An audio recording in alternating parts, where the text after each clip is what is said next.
Everyone knows how the fossils work once we're up here on stage, but tonight it's time to go behind the fossils. Fossil of the day, fossil of the day, who is bad, who is worse? The Fossil of the Day awards are chosen not by some kind of all-powerful autocrat, but rather by a democratic vote and an inspiring show of harmony and sound process. The Climate Action Network, a group of more than 500 NGOs from around the world, get together in a big room. People make nominations based on their intelligence gathering from throughout the day. They nominate the countries that have done the most to obstruct progress in the climate negotiations.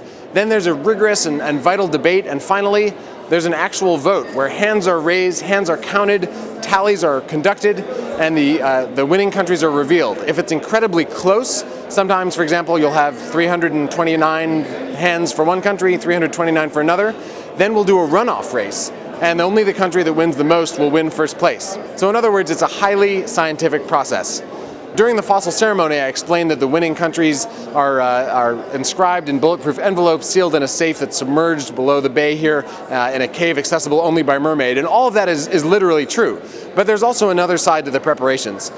We have to send an email out to the relevant people. We work hard on drafting the text of the award citations. We send it around to all the Climate Action Network groups so people can comment and weigh in if any changes or details need to be changed or corrected.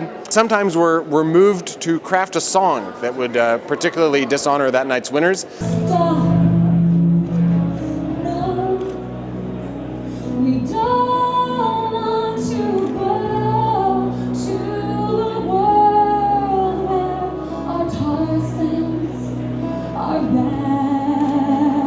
A number of renowned musicians approach us asking if they can play music before or after or during the show. Leon, our sound guy, has to run around testing microphones, making sure people are prepped in all the logistical ways, sometimes finding unusual sound effects. Our mermaid, Hilda Tong, originally from Canada herself, she's been living all over the world and of course swimming in all 7 seas.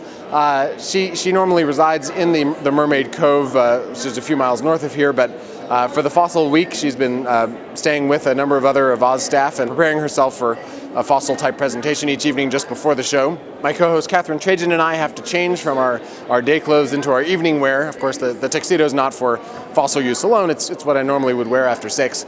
But we do have to prepare a little bit early on fossil days. There's a certain amount of flag printing in preparation. There's ensuring that we have our clipboards and lyrics and props. Finally, we have to find the recipients. Sometimes it's friends, neighbors, countrymen, other countrymen and women, and sometimes it's notables like mayors and deputy mayors. There are 1,000 strands that must be woven together to create the Fossil of the Day presentations we bring to you each night. It's an honor and a pleasure to be able to do it, but it's something I hope one day is no longer called for, because one day, perhaps, all the nations of the world will gather in harmony to reach the kinds of fair, ambitious, and binding climate treaties that the world so desperately needs. And just give me an eye, Ben Wiggler. Thanks for watching.